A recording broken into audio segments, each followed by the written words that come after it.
पहले I want to understand the problem very deeply, तभी जाके सोल्यूशन की बात करते हैं। अब एवरेजिंग डाउन क्या होता है कि आपका लॉस आधा हो सकता है इससे, और यही सबसे मजेदार बात है इसमें, ठीक है। और ये ना एकदम नशे की तरह, एक बार इसको ऐसे चक लिया ना तो एकदम चढ़ जाता है नशा। अब आप देखोगे कि आपने 100 रुपए का स्टॉक लिया है ना, वो हो गया 90 रुपए का, कितना नुकसान हुआ? 10 रुपए। अब क्या करो, एक स्टॉक 100 पे लिया था ना, 90 पे एक और स्टॉक ले लो।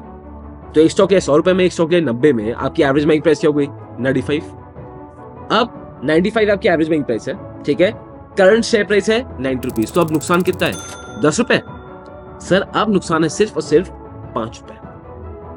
और यही स्टॉक मार्केट में ये एक ऐसा टूल है कि मतलब ये घर बिकवा देता है, ये घर बर्बाद कर देता है। एवरेजिंग डाउन से बहुत ऐसा आपको स्टोरीज मिलेंगी भर भर के, राइट। मेरी खुद की स्टोरी इसमें इंक्लूड है, but at the same time इसमें आपके मतलब पूरे भाग खुल सकते हैं। आप विजय केडिया इन सब की स्टोरीज पढ़ेंगे कि कैसे एक छोटी कंपनी में एक करते गए, पैसे डालते गए ये कहां से कहां पहुंच गए। तो जो दिमाग की दही जाती है, करना क्या है भाई, क्या करूं मैं, बाय करूं, होल्ड करूं, सेल करूं, कहां घूमूं, क्या नहीं करूं, आज उसका सोल्यूशन अच्छे से जानेंगे, that how to move forward. And again जो आपको सोल्यूशन में दूंगा आज, वो ऐसे नहीं होंगे आउट ऑफ द ब्लू कि भाई कुछ और ही बता रहा हूं आपको, कुछ मैथमेटिकल फॉर्मूला, कुछ जादुई चीज, कुछ भी नहीं है ऐसा। सबसे सिंपल चीज बताऊंगा, हो सकता है आपने सुना हो, आपको दोबारा बताऊंगा और एग्जांपल से बताऊंगा, सो दैट आपके जहन में वो दोबारा घुस जाए, you reminded about it, and आपका फोकस दोबारा मेन चीज पे आ जाए। तो let's understand average down, is it good और बैड?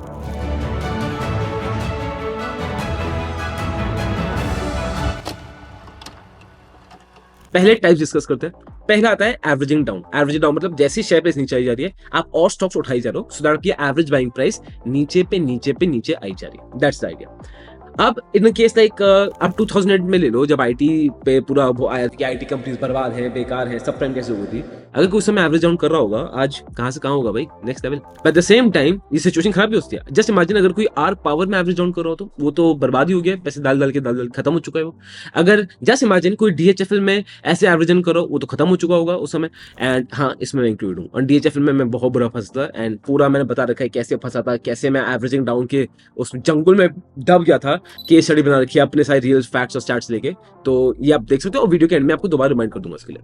तो ये होता है averaging down, it can play both ways. अब बात करो एवरेजिंग अप की। अब एवरेजिंग अप में बात करो, ये बहुत डिफिकल्ट है करना, ये सबकी बस की बात होती नहीं एक्चुअली करना एवरेजिंग अप, बट ये तगड़े इन्वेस्टर ही कर पाते हैं। ये वो है कि आप चढ़ते हुए स्टॉक को और खरीदो, चढ़ते हुए स्टॉक को और लो आप, ठीक है। तो सपोज आपने स्टॉक 100 पे ले लिया, ठीक है, स्टॉक 100 रुपए से बढ़ के 110 हो गया, तो आप 110 पे वो स्टॉक दोबारा ले लोगे, तो आपकी एवरेज बाइंग प्राइस 100 थी पहले बाइंग प्राइस, अब एवरेज बाइंग प्राइस हो गई 105, तो आपके प्रॉफिट मार्जिन कम हो रहे हैं, बट लॉन्ग टर्म के लिए इट कैन बी गुड।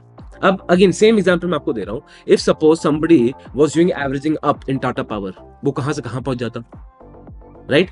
लोग ऑल टाइम हाई के चक्कर में खरीदते नहीं है। जैसे आई रिमेंबर दिसंबर 23 में जब आई वाज बाइंग जोमेटो, लोग बोलते क्यों खरीदेंगे यार, जोमेटो तो ऑल टाइम हाई है। जब स्टॉक किसी का ऑल टाइम हाई पे आ जाता है ना, उसको समझ नहीं आता क्या करे, वो और स्टॉक खरीदे नहीं, उसको ये होता है गिरेगा, ये स्टॉक गिरेगा, ये स्टॉक गिरेगा, नेचुरल चीज है वो करना। बट आपको क्या पता है यार कि कब जिस स्टॉक में एवरेज अप कर रहे हो, वो यूटर्न मार ले, वो पलटी मार ले, वो तो कुछ भी हो सकता है। आप आईडीएफसी को ले लो, अब आईडीएफसी फर्स्ट में कितने लोग एवरेज अप करते हैं, जिनको मैं जानता हूँ, उनकी तो बैंड बच गई। फिर आता है पिरामिडिंग। पिरामिडिंग बेसिकली वो हो गया कि आप देखते हो लॉन्ग टर्म टेक्निकल मूवमेंट का है, तो इसको आप 200 डीएमए यूज करते हो।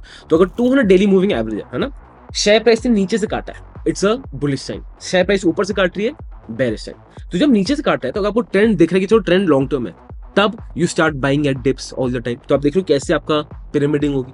और जब अगर वो ट्रेंड उल्टा है, तो आप नहीं खरीदोगे। फिर तीसरा होता है कि इम्प्रूडेंट एवरेजिंग। ये तो वो है कि आइडिया ही नहीं है, अगर इन्वेस्टर को पता ही नहीं कंपनी क्या करती है, क्या नहीं करती, क्या प्राइस में, बस पैसे डाली जा रहे हैं, तो that is again not a good situation. तो ये होती है 4 टाइप की averaging down situation. I am sure एक ना एक में कहीं ना कहीं आपने प्रॉब्लम फेस कर लिया है या फंसे हुए हो, इसलिए आप ये वीडियो देख रहे हो। अब आते हैं सर थ्योरी से रियलिटी में। रियलिटी में सर बात ये है, अगर आप एक ट्रेडर हो, है ना, या आपने शॉर्ट टर्म ट्रेड के लिए लिया था, या जो इंटेंशन थी आपकी, है ना, अगर जैसे आपने आईडीएफसी लिया, वो चढ़ रहा था, आप किसी लोगों ने खरीद लिया होगा, अब वो नहीं गिर रहा। अब अगर आप इसमें लॉन्ग टर्म इन्वेस्टर बन के और एवरेजिंग डाउन करो, तो ये कंप्लीटली गलत है, ये आपको आगे लेके नहीं जाएगा। और हाँ, आई नो बहुत लोग से इरिटेट हो जाएंगे, मैं आपको बिकॉज मैं लोगों को कंफर्मेशन बाइस देते हैं, तो लोग खुश जाते हैं, बट आपको पता है यहाँ पे ऐसा काम होता ही नहीं है। एंड द फैक्ट इज कि हो सकता है मुझे गुस्सा हो, गालियां दो, कमेंट बॉक्स में दो, अनसब्सक्राइब कर चले जाओ, बट सच ये है जो आपको कभी तक रियलाइज हो जाएगा। एंड इसलिए मैं आपको सच ये बताऊंगा कि ये कभी लंबा चल ही नहीं सकता। आइडियल सिचुएशन ये है, आप अपना लॉस काट दो। अगर आईडीएफसी खरीदा, एग्जांपल स्टॉक का, वो नहीं प्रॉफिट हुआ, बेच दो, बेच दो, उस टेक्निकल इंडिकेटर में बेच दो। अगर आप उसको लंबा पालते रहोगे सर, वो गैंग्रीन बन जाएगा। और जब अभी तो एक हल्के से नाखून में हुआ है, काट सकते हो, जब पूरा गैंग्रीन, पूरा हाथ काटना पड़ जाएगा ना एक पॉइंट के बाद, वो खराब हो जाएगा। और ऐसा पॉइंट आएगा कि वो स्टॉक चाहे इतना बर्बाद हो जाए, इतना बर्बाद हो जाए, आई रियली होप आपके साथ ऐसा ना हो, बड़ी पॉसिबिलिटी है, लोगों के साथ हो चुका है, इतना बर्बाद हो जाए कि पूरा हाथ काटना पड़ जाता है पोर्टफोलियो का, और बहुत दर्द होता है फिर। और वो ऐसा जो कटता है ना हाथ, घाव, वो जिंदगी भर तक रहता है, वो इतना लंबा रहता है कि फिर आदमी नेक्स्ट जनरेशन को भी बोलता है कि स्टॉक मार्केट में कभी इन्वेस्ट मत करना, वो घाव बहुत लंबा रहता है सर। मैं आपको अगेन, मैं आपको सरफेस लेवल पे बात नहीं बता रहा हूँ, मैं आपको बहुत डीप बातें बता रहा हूँ, सो दैट मतलब when you are in stock market आप समझ पाओगे मैं आपको क्या बोल रहा हूँ, राइट। ये बहुत डीप वो जा रहा है। तो सर आंसर का सिंपल है, प्रॉफिट हो या लॉस हो, स्टॉक काटना ही एक आदमी की समझदारी होती है उसमें, ठीक है। अब आते हैं एसआईपी। अब लोग क्या करेंगे, कंफ्यूज कर लेंगे, बट मैं एसआईपी कर रहा हूँ तो मैं भी तो उसमें एवरेज अप कर रहा हूँ, एवरेज डाउन कर रहा हूँ। वही आईडीएफसी का केस ले रहा हूँ, तो आप आईडीएफसी केस में अभी भी आप एसआईपी कर ही जा रहे हैं, कर ही जा रहे हैं। भाई आईडीएफसी नीचे आ रहा है, और नीचे आ रहा है, और नीचे आ रहा है, और हालत खराब हो रही है, राइट। Q1 FY25 रिजल्ट्स जो आपने वीडियो देखी भी थी, इसको चेक करना, वो भी इतने स्ट्रॉन्ग नहीं आए, मतलब बिटर स्वीट थे, तो उसमें और इश्यूज हो गए। तो इसका सोल्यूशन क्या है, करना क्या है, कैसे पता कि एवरेज डाउन है कि नहीं है? बेसिक रूल क्या है sir, ultimately the share price will follow the fundamentals. There will be time जब शेयर प्राइस बहुत फंडामेंटल्स के ऊपर पहुंच जाएगी, तो that is over price. There will be time जब फंडामेंटल्स के शेयर बहुत नीचे आ जाएगी, दैट इज अंडर प्राइस्ड। यहाँ पे ग्राफ डालना, जो मैं ग्राफ आपको हैंड ड्रॉ कर दिया था फंडामेंटल्स ऐसे करके, वो डालना पे। और अगर आपको लग रहा है स्टॉक अंडर प्राइस्ड है ना, और इसलिए आप एवरेज डाउन कर रहे हो क्योंकि आपको लग रहा है कि स्टॉक ऊपर जाएगा, तो आपको चेक क्या करना है, आप खुद मुझे बताओ क्या चेक करना है आपको? Fundamentals of the company, sector of that company, वो कंपनी कैसा कर रही है।